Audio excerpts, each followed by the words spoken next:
the latest military news update. This is AFP Community News, hosted by Rofh Suzon every 12 noon, Mondays to Fridays. Only here on DWDD Armed Forces Radio. One AFP for a stronger Philippines.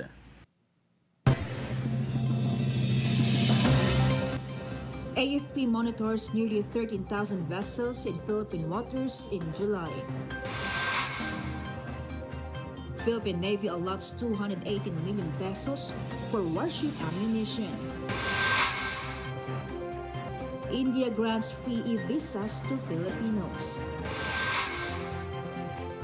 Go warns public against fake aid schemes.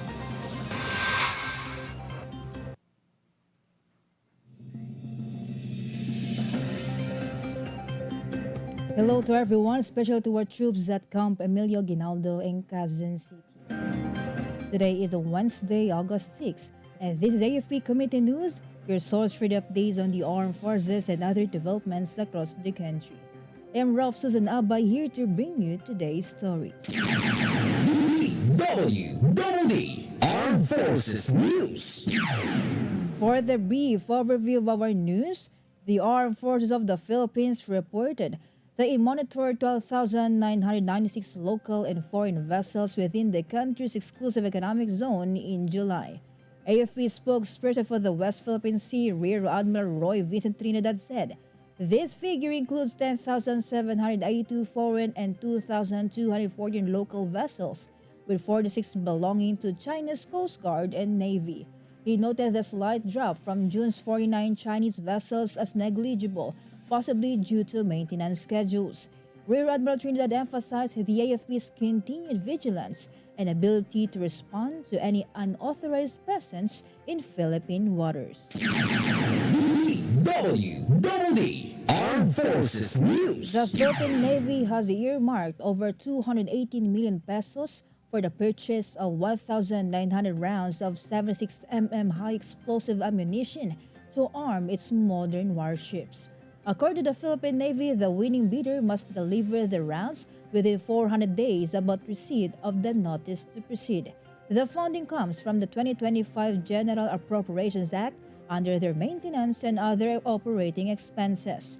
Meanwhile, the Navy also plans to spend 441.18 million pesos for 16,000 rounds of 35mm high explosive incendiary ammunition for its secondary weapon systems. Armed Forces Radio. On the other line, let us hear from Shaira about PMA sends first cadets to train in India under strengthened defense ties. Yes, good afternoon. For the first time, the Philippine Military Academy has sent 4 cadets to undergo pre-commissioned military training in India's top defense institutions. 2 cadets will train at the National Defense Academy in Pune, while the other 2 will study at the Indian Naval Academy in Kerala. This initiative reflects growing Philippines-India defense cooperation and supports shared goals in maritime security and regional stability.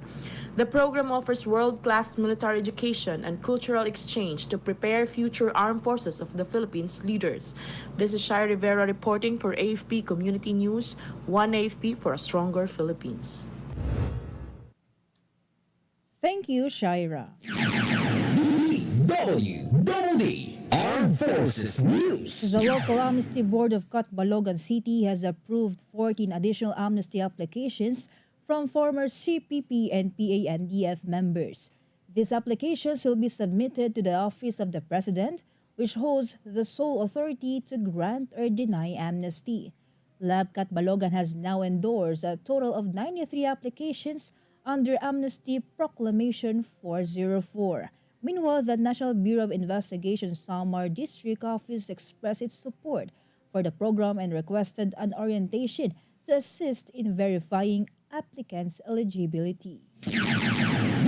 DWDD Armed Forces News. The Sultan Kudarat provincial government ramped up its anti-insurgency and development efforts by building school gymnasiums in former conflict areas. Governor Datu Pax Ali Mangudadatu said the initiative under the National Task Force and Local Communist Armed Conflicts Barangay Development Program aims to show government presence and address long-standing neglect. The construction will begin in schools across the province's 2nd district, with 20 gymnasiums set for completion in August alone. Mango Dodatu also assured continued health services and infrastructure support as part of the province's inclusive development agenda. Armed Forces Radio. And more of this from Mike, PMA hosts DepEd Montalban leaders to promote youth development and educational reform. The Philippine Military Academy welcome education leaders from DepEd Montalban, Rizal for benchmarking visit focus on youth development and character-driven education. The program supported by PMA and local government's efforts, including dialogue, cadet drills, and briefings on the Academy's leadership model and honor code. A heartfelt testimony from a school principal highlighted PMA's life-changing impact on students. The visit opened doors for future partnership to inspire Montalban youth toward a nation building. This is Mike reporting for AFP Community News, 1FP for a stronger Philippines. Thank you, Mike. DWDD Armed Forces News. The Office of the Special Assistant to the President confirmed that the peace caravan in Bangsamoro region will proceed as scheduled despite the Moro Islamic Liberation Front's suspension of its combatants' decommissioning. OSAP stressed the caravan's role in sustaining peace by delivering healthcare, livelihood aid, civil registration, and educational assistance to communities. A Special Assistant to the President Antonio Lagdameo Jr. said the program supports former fighters' transition to civilian life in line with the 2014 peace agreement. MILF paused the decommissioning pending the government's fulfillment of commitments under the Annex on Normalization, including socio-economic packages for over 26,000 former combatants. Malacanang pledged to engage in dialogue with the stakeholders to resolve the issue.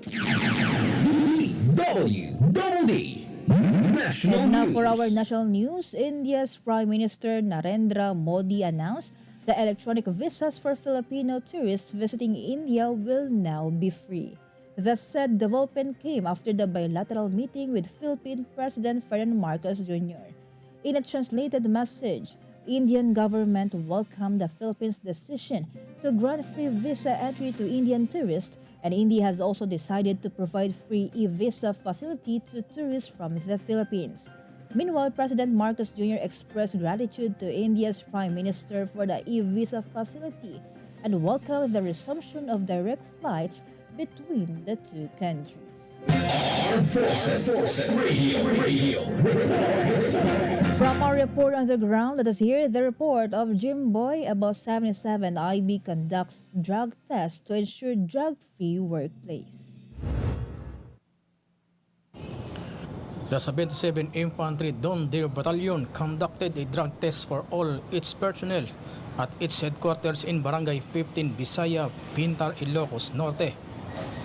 The initiative, in partnership with the Philippine Drug Enforcement Agency, Ilocos Norte, and the Pintar Municipal Health Office, aimed to maintain a safe, healthy, and drug-free work environment. The battalion leadership reaffirmed its strong stand against illegal drugs and emphasized that soldiers must serve as role model in upholding the law and maintaining discipline. The 77 IB reiterate full support for the government anti-drug campaign and bound to keep its rank free from drug use and involvement in illegal drug activities. This is Jimboy reporting for AFP Community News, 1AFP for Stronger Philippines.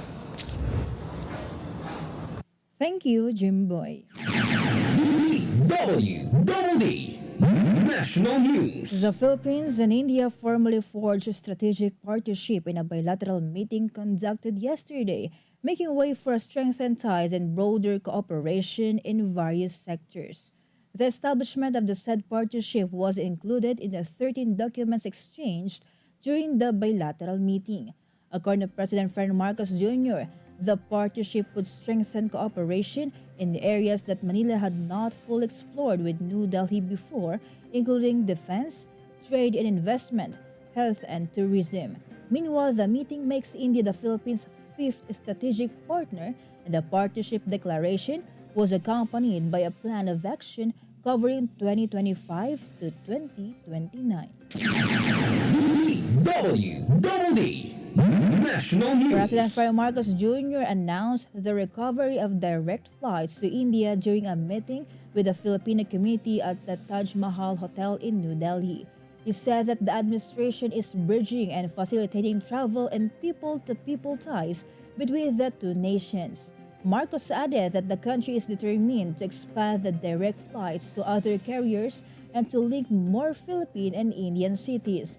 Meanwhile, his meeting with the Filipino community came hours before he and Indian Prime Minister Narendra Modi witnessed the signing of several pacts, including a social security agreement at the Hyderabad House. Armed Forces Radio Report. Let us hear more updates from Kath about Philippine Air Force Chief welcomes Sri Lankan delegation for strategic study visit. Yes, Rofh, good noon. Philippine Air Force Commanding General Lieutenant General Arthur M. Cordura warmly received a 20-member delegation from Sri Lanka's Defense Service Command and Staff College at Villamor Air Base in Pasay City. The delegation was led by Brigadier Janet Chandana Rematilake. Their study tour aimed to enhance understanding of the armed forces of the Philippines and strengthen military ties through strategic dialogue. Discussions focused on modern warfare, regional security, and international cooperation. This is Kat reporting for AFP Community News, One AFP for a stronger Philippines. Thank you, Kath. DWDD Armed Forces News. It's 12:11 in the afternoon and happy viewing to our viewers in our AFP Radio DWDD, especially to our reservists from 1302nd Quezon City Red Reserve Infantry Battalion, to Sergeant Suzon, Sergeant Malasugi, Sergeant Manalo, and Sergeant Serkina. Happy viewing to all. DWDD Armed Forces News. And for our announcement, attention to all mothers, families, and advocates of maternal health. You are invited to Beginnings and Beyond Mother-Baby Dialogue Series 5 with the theme Happy Mommy, Happy Baby, Nurturing the Mental Health of Breastfeeding Mothers, happening later from 2:30 to 5 in the afternoon via Zoom and Facebook Live on the Philippine Society of Newborn Medicine's page. Hear the powerful stories from two amazing guests, from Technical Surgeon Patricia Villarojo of the Philippine Air Force and Hospital Corpsman 2nd Class Vicky Marie Russian Abalos of the Philippine Navy Reserve, both proud mothers and breastfeeding advocates. Let us support our breastfeeding moms and remind them that they are never alone. Mark your calendars and tune in. DWDD National News. And now for other national news, the Department of Budget and Management warned against the possible reenactment of the 2025 budget. Budget Secretary Amena Pangandaman stressed that it is better to delay its passage for proper scrutiny than to adopt a version already tagged by some as the most corrupt. In a statement, she said DBM's legal team is drafting guidelines in case the current year's national budget is reenacted. Meanwhile, the House of Representatives swore sweeping reforms in the 2026 national budget process, starting with more transparency and citizen involvement. DWDD National News. Senator Christopher Bongo warned the public against defrauders who use his name or the Malasakit Sender program to target on innocent victims, particularly through social media accounts and pages. The said warning comes after his office took immediate action on a report from a grieving family in Kalumpit, Bulacan, who fell victim to a scam to scammers who claim to represent Go, asking for personal information and a one-time PIN for mobile cash transaction. The senator reminded of Filipinos to be cautious and not to immediately trust links sent via online, especially if they ask for OTPs or personal information.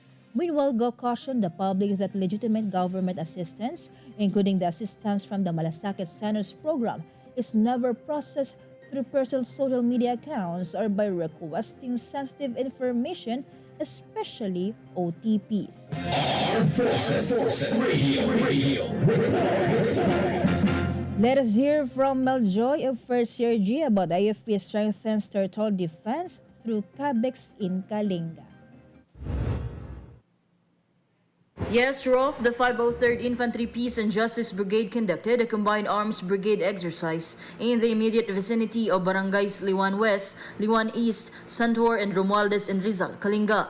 The CABEX is a large-scale field-based exercise aimed at enhancing interoperability, coordination, and operational readiness among various Army units. It integrates maneuver, combat support, and combat service support units in simulated combat environments, preparing them for territorial defense operations and complex military scenarios.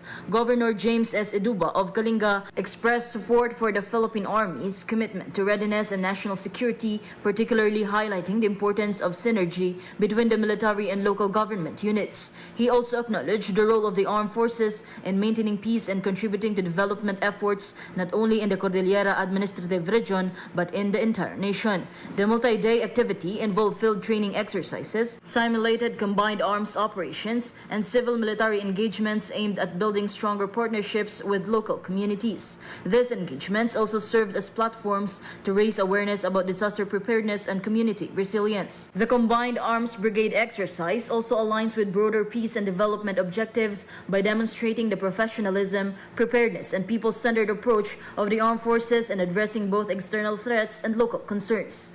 This is Meljo Inesio Arroco reporting for AFP Community News, 1 AFP for Stronger Philippines. Thank you, Meljoy of First Year G. DWDD National News. On the other hand, veteran election lawyer Romulo Macalintal strongly advised President Ferdinand Marcos Jr. to veto the bill seeking the postponement of the December 2025 barangay and Sangguniang Kabataan elections. According to Macalintal, his camp wants to secure an audience with the president to explain why the bill should not be signed into law. In statement, he said instead of postponing the BSKE, why not postpone the BARM elections in October 2025 since it only has 40 positions up for grabs and the 32 parliamentary districts in the region have yet to be formed. Meanwhile, Commission on Elections Chairperson George Garcia said the COMELEC will continue BSKE preparations despite the confirmation from the Malacanang that the law postponing the BSKE to November 2026 will be signed by the President next week. DWDD National News. Authorities arrested 27 Chinese nationals after dismantling a large-scale cryptocurrency scam hub in Clark Freeport yesterday. In a police report, ASEAN Greenville Resort in Barangay Jose Abad Santos, Mabalacat City was raided by joint operatives from the Regional Intelligence Division, Regional Special Operations Group 3, Bureau of Immigration's Field Support Unit, and the Intelligence Service of the Armed Forces of the Philippines. The first operation resulted in the arrest of 24 Chinese nationals, 22 males and 2 females caught in the act of running a cryptocurrency investment scam hub, while the others were arrested in a follow-up operation at Unit 31 Clark Hills Village, Sacobia Street. Meanwhile, 8 Filipinas were rescued during the first operation, who were allegedly involved in online scam activities. Armed Forces Radio. Some information from Richmond about MBLT8 Women's Championship at 2025 Badok Cooker Olympics. Personnel of Marine Battalion Landing Team 8 brought home the championship trophy at the Nathan OKA Badok Cooker Olympics 2025, held at the President Ferdinand E. Marcos Sports and Cultural Center in Badok, Ilocos Norte. The event was part of Nutrition Month 2025 with the theme Food and Nutrition Security, maging priority sapat na pagkain karapatan natin. It was organized by the Badok Local Government Unit to promote healthy eating and food security.